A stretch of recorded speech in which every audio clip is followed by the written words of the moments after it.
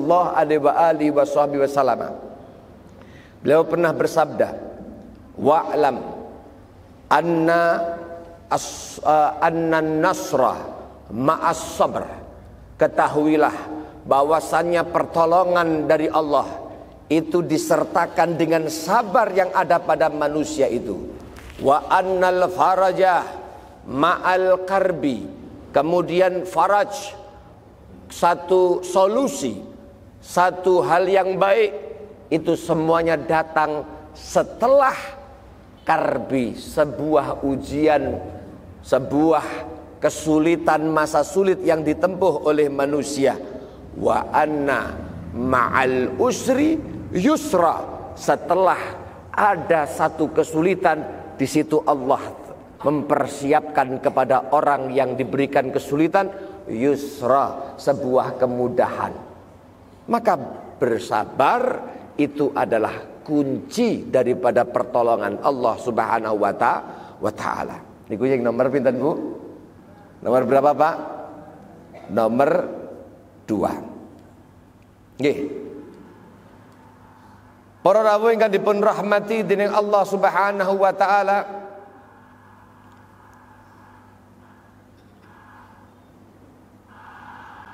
Allah Subhanahu wa taala berfirman, ya ayyuhalladzina amanu in tansurullah yansurkum wa yuthabbit aqdamakum. Niki kunci yang ketiga. In tansurullah, ketika kamu mau menolong agamanya Allah,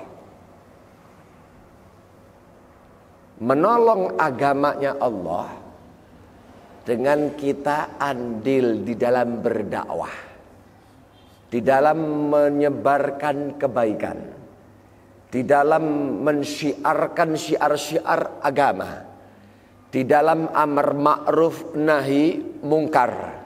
Niki menjaga persatuan kesatuan daripada kaum muslimin. Ini semuanya adalah menolong agamanya Allah. Kalau kita mau menolong agamanya Allah, maka yang terjadi adalah yansurkum, Allah akan menolong kalian. Wa yutsabbit aqdamakum, Allah akan meneguhkan daripada kedudukan kalian. Jamaah yang dirahmati oleh Allah, ada pertanyaan, Allah begitu lemah, masa agamanya saja harus ditolong oleh hamba-hambanya? Kadang-kadang orang ini menilai salah. Seperti ketika kita mendengar ayat Al-Quran yang mengatakan, ketika kita mau meminjamkan dengan pinjaman yang baik kepada Allah, maka Allah Subhanahu wa ta'ala akan melipat gandakan dari apa yang kita pinjamkan kepada Allah. Masa Allah masih butuh pinjaman? Tahu nggak apa hikmah yang kemudian dikatakan oleh para ulama ahli tafsir tentang hal tersebut? Bukan Allah Subhanahu wa ta'ala membutuhkan pertolongan daripada hambanya, sama sekali tidak. Allah Subhanahu wa ta'ala berfirman di dalam Al-Quran, ya ayuhan nas antumul fuqara ilallah. Kalian semuanya itu adalah orang-orang yang fakir di hadapan Allah Subhanahu wa ta'ala, orang-orang yang butuh kepada Allah Subhanahu wa ta'ala. Sementara bagaimana Allah Subhanahu wa ta'ala, wallahu huwal ghaniyul hamid. Allah Subhanahu wa ta'ala maha kaya juga maha terpuji. Lalu apa tujuan Allah Subhanahu wa ta'ala mengatakan in tansurullah yansurkum? Di sini Allah Subhanahu wa ta'ala membuka kepada hamba-hambanya sebuah peluang, membuka kesempatan kepada hambanya. Siapa di antara kalian itu yang mau mendapatkan pertolongan Allah? Maka kuncinya, coba tolong agama Allah, ikut andil di dalam menegakkan agama Allah Subhanahu. Allah tidak butuh, tapi ini untuk memberikan bisyarah kepada orang-orang yang diberikan kekuatan oleh Allah untuk menolong daripada agama Allah Subhanahu wa ta'ala, yang kemudian berhak mendapatkan pertolongan Allah Subhanahu wa ta'ala. Ini poin ketiga. Poin yang keempat. Ya, poin yang keempat. Allah Subhanahu wa ta'ala berfirman di dalam Al-Quran, wasta'inu bis sabri wassalah wa innaha lakabiratun illa 'alal khashi'in. Wasta'inu bis sabri. Apa kata ista'inu? Kata-kata ista'inu itu jadikanlah pertolongan yang ada pada kalian itu dengan melaksanakan sabar dan juga salat. Ij'alus sabra wassalah ma'unatan lakum. Jadikanlah sabar dan salat itu sebagai bentuk di mana kamu meminta pertolongan. Hadirin yang dirahmati oleh Allah Subhanahu wa ta'ala, ketika kita minta pertolongan kepada Allah Subhanahu wa ta'ala, Allah berikan solusi. Jadikan sabar dan salat itu sebagai penolongmu. Artinya apa? Salat itu, sabar sudah dibahas tadi. Salat itu adalah satu bentuk ibadah. Nggih? Dan salat itu adalah paling afdolnya ibadah badaniyah. Salat itu adalah ibadah yang dikerjakan oleh badan fisik manusia yang paling utama di mata Allah Subhanahu wa taala. Dijadikan oleh Allah lewat lisan baginda Nabi Muhammad sallallahu alaihi wasallam salat sebagai tiang agama. Yang artinya tiang itu posisi kuat dalam agama. Wa man tarakaha, Nabi mengancam orang yang meninggalkan salat faqad hadamaddin, dia menghancurkan agama. Ketika manusia mengatakan di hadapan Nabi sallallahu alaihi wasallam, "Ya Rasulullah, saya tidak mampu untuk mengerjakan ini, mengerjakan itu. Saya belum mampu meninggalkan zina. Saya belum mampu meninggalkan minum-minuman keras. Tapi saya akan melaksanakan ibadah-ibadah yang menjadi rukun Islam, di antaranya adalah sholat." Nabi menerima Islamnya. Berbeda kondisi ketika ada dari Bani Thaqif datang kepada Nabi mengatakan, "Oh, mohon maaf Nabi, saya akan mau masuk Islam. Saya akan bersyahadat. Saya akan mengerjakan sholat. Saya akan menunaikan zakat, mengerjakan puasa, haji. Kalau sholat itu saya nggak bisa. Pray lek sholat boten. Toleransi dong. Saya nggak pakai sholat. Berat, tak mau saya." Nabi kira-kira menerima nggak? "Oh nggak apa-apa, nanti belajar lama-lama nanti sholat ya." Boten. Sama Nabi ditolak. Ladzina la ruku'a fi. Tidak ada agama yang tidak ada sholatnya. Maka ini adalah tiang agama. Hadirin yang dirahmati oleh Allah, selain daripada itu, sholat itu adalah satu-satunya perintah yang dijemput langsung oleh baginda Nabi Muhammad. Semua perintah-perintah itu diturunkan lewat wahyu. Akan tetapi mengenai sholat, Allah Subhanahu wa ta'ala memberangkatkan dengan proses yang panjang, dengan kisah-kisah Isra dan Mi'rajnya Nabi. Kemudian Nabi Muhammad SAW diperjumpakan dengan Allah, kemudian diberikan sebuah perintah yang namanya apa? Sholat. Maka ini adalah ibadah yang paling utama. Dengan beribadah memperbaiki hubungan kita. Sumiyat bis sholah, dikasih nama itu sholat dengan sholat. Li'annaha silah bainal abdi warrabb. Karena memang itu sebuah tali penghubung antara hamba dengan Allah. Loh, bagaimana kalau sudah hamba tidak sholat? Berarti dia memutus hubungan dengan Allah Subhanahu wa ta'ala.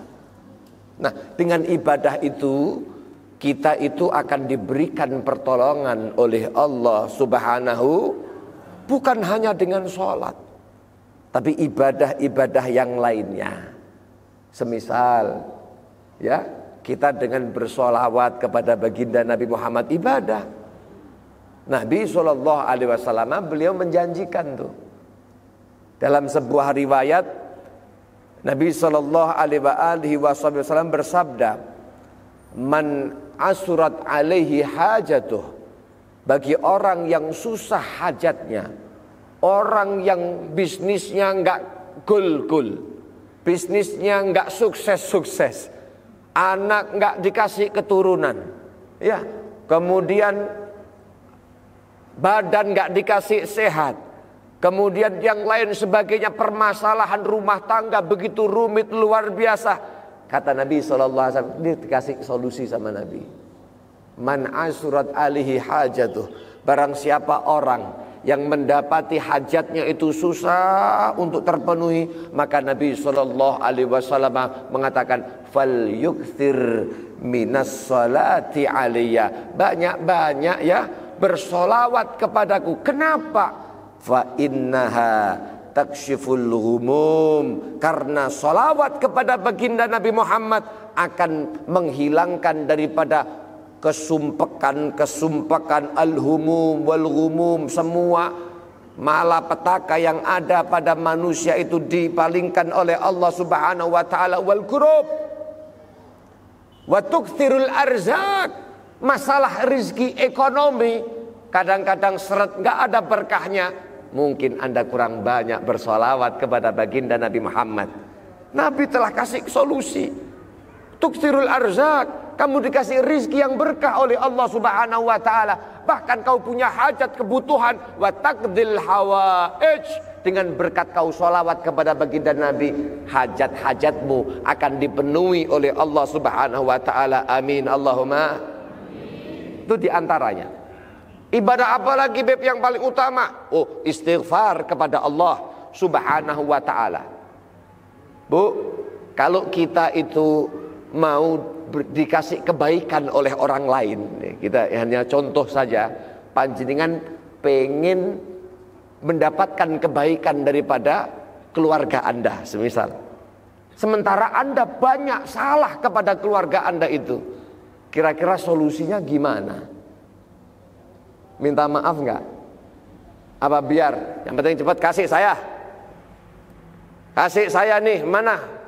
Katanya kamu banyak uang, kasih saya, kamu keluarga saya adalah keluarga kamu. Kamu harusnya memperhatikan keluarga daripada orang lain. Tapi ternyata orang ini terus banyak salah kepada keluarga tersebut. Kira-kira wegah napa purun? Wegah. Lho lha apa ngekeki sampean modele kayak ngono iki. Nggih. Walaupun tidak disarankan seperti itu ya. Tetap berbuat baik kepada orang yang tidak baik seharusnya. Cuman biasa nih pancen model ngoten. Lah kalau kita itu pengen dan kita yakin bahwa kesuksesan, pemberian itu semuanya datangnya dari Allah, lalu kenapa Anda tidak memohon maaf kepada Allah sementara Anda benar-benar sadar bahwa kita seringkali menerjang daripada apa yang menjadi perintah Allah, apa yang menjadi keinginan Allah, selalu kadang-kadang kita itu melanggarnya. Maka solusi untuk agar supaya Allah memberikan kedermawanannya kepada kita sebagai hamba-hambanya, maka hendaknya kita banyak bertaubat dan beristighfar kepada Allah Subhanahu wa taala, dan memahami bahwa kita adalah hamba yang lemah, yang kemudian mengadukan kelemahan kita di hadapan Allah Subhanahu. Nabi salawatullah wassalamuhu alaih, beliau pernah mengatakan, man lazimal istighfara, barang siapa ada manusia yang melazimi istighfar kepada Allah Subhanahu wa taala, ja'alallah lahu min kulli dzikin makhraja, Allah akan jadikan kepada orang tersebut dari kehimpitan ada solusinya, diberi solusi oleh Allah Subhanahu wa taala. Wa min kulli hammin faraja, setiap kesumpekan yang ada pada dirinya, masalah bertubi-tubi, di situ ada solusinya. Bahkan dengan berkat kita memohon ampun, istighfar kepada Allah Subhanahu wa taala, Nabi Agung Muhammad mengatakan, wa razaqahu min haitsu la yahtasib, orang itu dikasih rizki yang tidak terduga-duga. Allahumma. Saya pernah sepertinya bercerita kepada panjenengan semuanya kisah seorang Imam Ahmad bin Hanbal, barangkali masih ingat. Ada yang ingat nggak? Lama saya nggak diundang di IKD ini, lupa akhirnya. Nggih. Imam Ahmad bin Hanbal itu seorang ulama besar, muridnya Imamuna Asy-Syafi'i. Orang yang saleh luar biasa. Suatu saat beliau itu ada sebuah perasaan di dalam hatinya itu pengen keluar kota, meninggalkan tanah atau rumahnya. Tapi subhanallah tidak tahu apa tujuannya, pokoknya pengen ke sana aja. Terus tujuannya nopo teng mriko enggak ada, bingung. Subhanallah, ini kita tetap berangkat karena punya keinginan, ada dorongan. Begitu orang ini melakukan perjalanan yang panjang, begitu sampai di satu kampung, Di satu perkampungan, telah malam tiba, beliau pengen menginap. Subhanallah, nggak kayak di Kediri, di mana-mana penginapan hotel banyak. Teng mriko mboten wonten penginapan. Akhirnya solusi nih hinggap di masjid. Datang di masjid, lekas beber kain untuk ya barangkali buat alas. Mulai merebahkan tubuh, takmiri moro. Pak, ngapunten. Masjid bukan tempat tidur. Nggih. Takmir masjid mriki ngoten apa mboten? Bukan tempat tidur Pak, tempat ibadah. Loh, tapi saya ini adalah musafir. Saya nggak ada tempat tinggal, nggak ada kenalan di tempat ini Pak. Biarkan saya istirahat sebentar di sini, nanti ketika sholat saya akan bangun ikut beribadah bersama dengan panjenengan. Oh nggak ono, nggak bisa. Tempat ini bukan tempat tidur Pak. No way. Nggak ono, dalan belas wis sampean wis mulih, sampean terserah ngimbong monggo. Diskusi itu ternyata dilihat oleh orang yang ada di depan masjid. Keluar dari sebuah bangunan toko roti, pabrik roti. Keluar dari situ tanya, Pak ada apa kok ribut-ribut? Oh enggak, ini orang ngeyel, mau istirahat tidur di masjid. Lah ya, masjid tempat ibadah kok mau buat tidur. Lu enggak, diterangkan sama Imam Ahmad. Bukan, saya itu bukan menjadikan tempat tidur, saya mau istirahat sebentar saja. Nanti saya akan melanjutkan perjalanan. Oh ya udah segini aja Pak, gak usah repot-repot, sampai langsung ke rumah saya aja. Tapi mohon maaf, rumah saya sederhana, pabrik roti. Oh nggih monggo, alhamdulillah. Begitu masuk rumahnya, begitu di tengah malam Imam Ahmad bin Hambal melaksanakan sholat malamnya. Ternyata didapati pemilik rumah atau pabrik roti niku wau sudah mengadon roti, bahan roti niku diwadoni. Tapi yang membuat penasaran Imam Ahmad bin Hambal, tidak henti-hentinya orang itu selalu menggerakkan bibirnya seakan-akan ada bacaan amaliyah yang dibaca oleh orang tersebut. Kemudian beliau keluar dan mengucapkan assalamualaikum, waalaikumsalam, kaifa asbahtum, bagaimana kamu berpagi hari? Oh asbahna fi khair wa afiyah, saya berpagi hari dalam keadaan baik dengan izin Allah subhanahu wa ta'ala. Kamu sedang apa? Oh saya sedang membuat roti. Dan seluruh kampung sini dan kampung-kampung sebelah, semua yang nyetoki rotinya, makanan sarapannya diambil dari pabrik saya ini. Pantesan pabrik Anda besar. Ya karena ini ribuan keping roti ini buatan cukup Pak. Kalau nanti subuh saya baru masak, nggak cukup. Tengah malam ini saya sudah masak. Oh, saya nggak heran dengan itu. Yang saya heran ketika kamu mengadoni roti tadi, saya lihat mulutmu nggak berhenti seakan-akan membaca sesuatu. Apa yang kau baca? Dijawab, oh saya itu orang nggak punya amalan apa-apa. Amalan saya itu cuma satu. Apa itu? Saya beristighfar kepada Allah. Banyak-banyak saya lazimi istighfar. Kalau boleh tahu memang kenapa? Apa yang membuat kamu itu istiqomah beristighfar sebanyak-banyaknya? Berapa kali? Tak terhitung, ribuan. Saya nggak pernah berhenti nih istighfar terus. Memang apa bisyarah yang kamu dapatkan dengan berkat istighfar itu? Dikatakan sama orang ini, oh saya beristighfar ini Pak, sampai tahu. Dengan istighfar ini semua hajat saya dipenuhi oleh Allah. Dulu saya itu orang miskin, gak punya apa-apa. Sekarang saya diberikan kekayaan, ditolong oleh Allah subhanahu wa ta'ala. Dulu istri siapa sih yang mau nikah sama orang kiri kayak saya? Wajah pas-pasan, tapi sekarang istri saya double-double. Nggih. Enggak usah ditiru, Pak. Dulu saya enggak punya kendaraan, sekarang kendaraan saya berlimpah.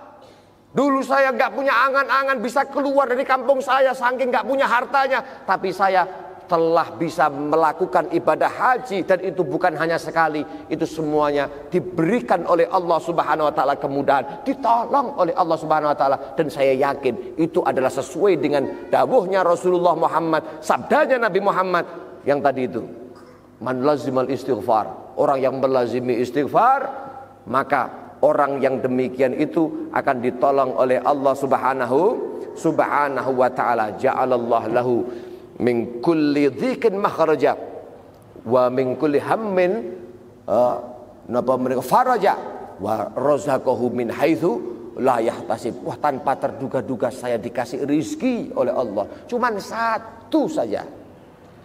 Sampai sekarang saya itu masih menanti, kenapa ya Allah itu gak kabulkan saya. Apa itu? Saya itu pernah mendengar tentang seorang imam, seorang yang alim, namanya adalah Imam Ahmad bin Hambal. Saya pengen berjumpa kepadanya, tapi nggak ono Google Map, nggak tahu saya di mana, orangnya yang mana saya juga nggak tahu. Tapi saya istilahnya ngefan, pengen saya berjumpa, ya Allah, itu doa saya. Tapi sampai detik ini Allah Subhanahu wa ta'ala tidak kabulkan. Imam Ahmad bin Hambal kaget disebut namanya. Orang terus ngomong, oh, aku Ahmad bin Hambal. Ayo, mboten. Oh ya dah, insya Allah Allah Subhanahu wa ta'ala mengabulkan akan semua permintaanmu. Amin, amin. Lanjut sholat, ini semuanya berpamitan. Saya pamit dan mohon maaf saya merepotkan. Nggih, mboten, saya dengan senang hati. Dan saya datang hadir di depan Anda ini adalah karena istighfar Anda. Loh, kok bisa? Iya. Saya itu keluar dari rumah saya, digiring oleh Allah di tempat ini yang saya tidak punya tujuan, nggak tahu kenapa Allah mengarahkan saya di tempat ini. Dan saya tahu jawabannya. Ini semuanya hanya karena Allah ingin mengabulkan permintaan orang yang ahli istighfar seperti Anda. Dan saya adalah Ahmad bin Hambal. Masya Allah, nangis senang dipeluk. Subhanallah. Itu yarzuq rozaqahu min haitsu la yahtasib, dikasih rezeki dari gambaran yang tidak terduga-duga. Selain daripada itu, yang bisa kita lakukan adalah bersedekah. Ibadah apa? Sedekah, membantu orang lain. Itu dijanjikan oleh baginda Nabi Muhammad SAW. Dalam riwayat dari Sayyidina Abu Hurairah radhiyallahu taala anhu, kanjeng Nabi dawuhaken, man nafasa an mu'minin kurbatan, barang siapa orang yang melegakan, meluaskan dari orang yang beriman satu permasalahannya, min kurabid dunya, dari permasalahan-permasalahan dunia, nafasallahu anhu kurbatan min qurabi yaumil qiyamah, Allah Subhanahu wa ta'ala akan meluaskan baginya nanti hiruk pikuk di hari kiamat, dia akan diselamatkan oleh Allah. Allahumma. Wa man yassara ala mu'sirin, barang siapa orang yang memudahkan bagi orang yang kesulitan, yassarallah lahu, yassarallah alaihi fid dunya wal akhirah. Orang yang memudahkan orang yang dalam keadaan kesulitan, kehimpitan, maka orang itu akan dimudahkan baik di atas dunianya maupun nanti ketika di akhirat. Wa man satara musliman satarahullah fid dunya wal akhirah. Orang yang suka menutupi kekurangan, aib daripada orang-orang yang Islam, hamba-hamba Allah Subhanahu wa ta'ala, nanti orang itu akan ditolong, ditutup aibnya oleh Allah baik di atas dunia maupun di akhirat. Wallahu fi aunil abdi ma kana al abdu fi auni akhih. Allah senantiasa akan menjadi penolong, berada pada pertolongan seorang hambanya selagi hamba itu masih mau menolong akan saudaranya. Jamaah yang dirahmati oleh Allah, kau tolong saudaramu, maka sebenarnya kau tolong dirimu sendiri. Betul? Maka jangan merasa panjenengan, saya ini kalau bukan saya kamu ini menjadi apa? Sebenarnya kamu jadi sekarang itu karena kamu menolong orang. Benar enggak? Karena ditolong oleh Allah Subhanahu wa ta'ala. Dan mungkin sebabnya itu adalah kamu suka menolong orang lain. Kira-kira nanti insya Allah kita siap menjadi orang yang suka menolong orang lain ya. Amin Allahumma. Amin Allahumma. Kemudian yang sebelum terakhir ya, kita akhiri semua daripada apa poin-poin tadi itu sudah kita kerjakan. Jangan lupa kita berdoa, memohon terus kepada Allah Subhanahu wa ta'ala, disertai amal-amal tadi itu dengan keikhlasan.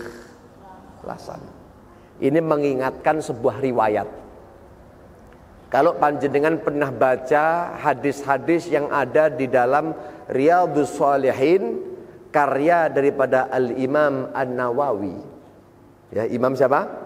An-Nawawi. Di situ disebutkan sebuah kisah. Nabi menceritakan orang zaman dulu. Di sebelum Nabi ada 3 orang ruhton. Ruhton itu kelompok orang yang melakukan sebuah perjalanan. Nah, ketika melakukan sebuah perjalanan, akhirnya mereka itu berteduh di dalam sebuah gua. Kutuk gua Selo Mangkleng. Niku gua yang ada di sana, nggak tahu di mana ya. Tidak disebutkan secara spesifik di mana guanya. Lalu kemudian kebetulan waktu berteduh di dalam goa tersebut, ada batu di atas gunung gelondong. Tiba-tiba menutupi mulut goa tersebut. Bingung, aduh ya nopo niki. Saya ini gimana? Kita gak bisa keluar. Wah, didorong-dorong orang 3 gak kuat. Akhirnya salah seorang di antara mereka mengatakan, innahu la yunjikum min hadhihi sakhrah. Sesungguhnya itu Tuhan kita Allah Subhanahu wa ta'ala tidak akan menyelamatkan kalian kita ini semuanya daripada batu yang besar yang menutupi mulut gua ini, illa an tad'ullaha bisalihi a'malikum. Kecuali ketika kita memohon minta kepada Allah, lalu kita bertawasul dengan amal kita. Amal yang ikhlas yang kita kerjakan. Coba begini. Satu orang akhirnya mengingat-ingat, apa ya amal soleh saya? Akhirnya mengatakan, ya Allah, salah satu di antara mereka, sesungguhnya saya dahulu pernah memiliki orang tua yang sudah tua renta. Lalu kemudian saya memberi makan orang tua saya. Ketika itu saya membawakan makanan, saya dalam keadaan lapar, anak saya dalam keadaan lapar, istri saya dalam keadaan lapar. Tapi saya selalu mendahulukan orang tua saya, wahai Allah. Saya datangi waktu itu kepada orang tua saya dapati orang tua saya dalam keadaan lapar dan mereka tertidur pulas. Saya tidak kemana-mana membawa makanan dan minuman itu untuk orang tua saya. Saya biarkan saya lelah. Sementara anak saya menangis kelaparan memegang kaki saya. Meminta makanan itu saya tidak berikan. Sebelum orang tua saya makan, saya bersama dengan keluarga saya tidak boleh makan. Kita sama-sama lapar. Karena membangunkan ini takut mengganggu, dibiarkan sampai fajar tiba. Begitu fajar tiba, kemudian orang ini sudah mengatungkan tangannya, wahai ayah, wahai orang tua saya, silahkan makanan ini kemudian akan kami makan sisanya. Dimakan oleh orang tuanya.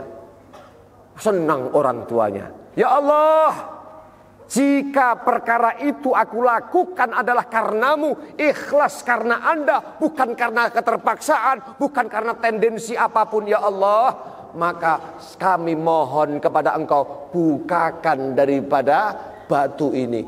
Subhanallah, Gusti Allah paring pertolongan, digeser batu itu. Tapi dereng sedeng. Belum bisa keluar, gak cukup. Ganti awakmu, ganti awakmu.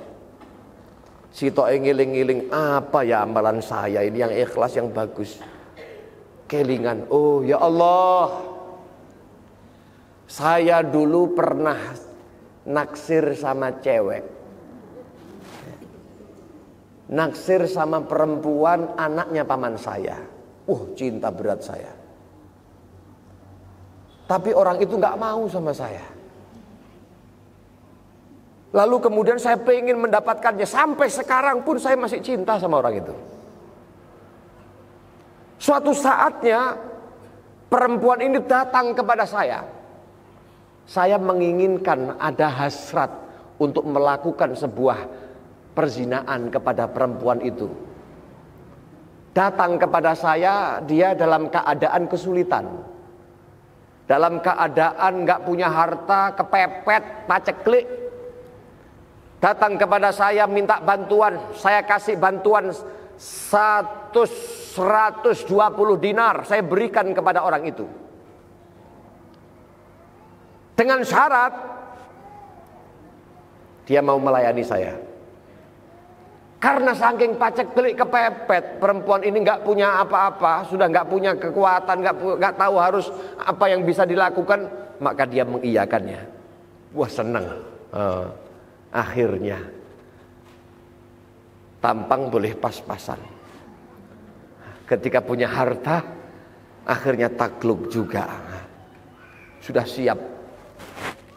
Dia sudah berada di antara paha perempuan tersebut. Perempuan ini takut, lalu kemudian mengatakan, ittaqullah, bertakwalah, takutlah kamu sama Allah. Sesungguhnya cincin itu tidak boleh dilepas sebelum ada orang yang memberikan haknya, artinya dinikahi.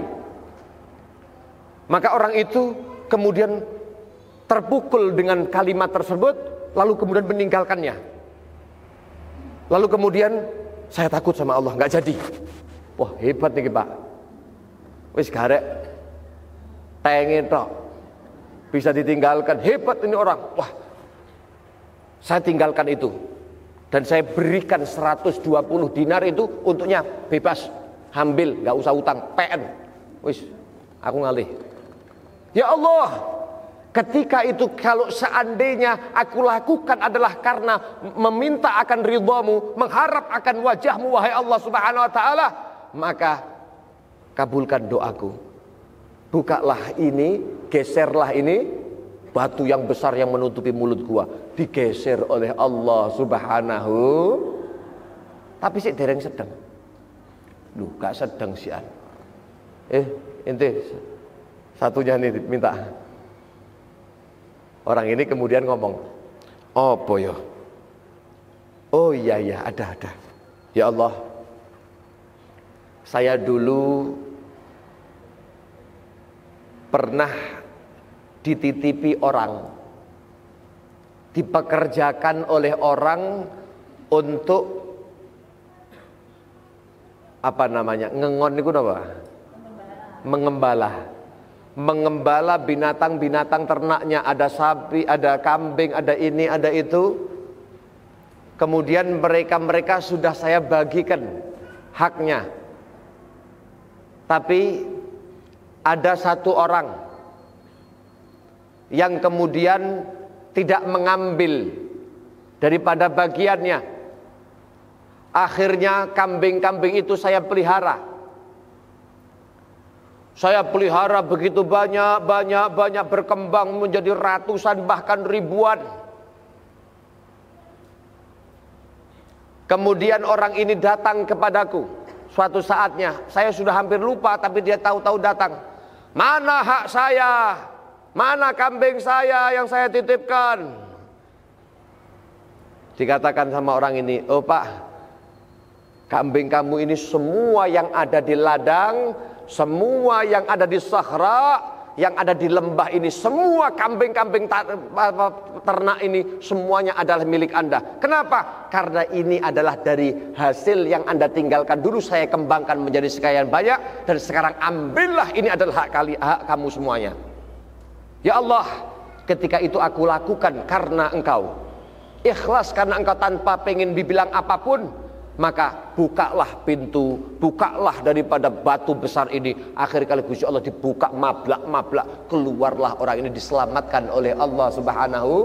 Dari kisah ini para rawuh yang dipun rahmati Allah, kita bisa mengambil hikmah. Apa hikmahnya? Bahwa dengan berdoa, terus berdoa, dan kemudian melihat bagaimana amal-amal yang soleh yang kita kerjakan, dan kita berharap kepada Allah Subhanahu wa taala, itu adalah amal yang diterima, dan itu adalah amal yang hanya untuk Allah Subhanahu wa taala. Maka dengan seperti itu Allah Subhanahu wa taala akan memberikan pertolongan kepada kita. Yang terakhir sebagai penutup, Allah Subhanahu wa taala berfirman di dalam Al-Qur'an, in yansurkumullah fala ghalibalakum. Ketika Allah Subhanahu wa taala telah memberikan pertolongan kepada kalian, maka kalian semuanya tidak akan pernah terkalahkan.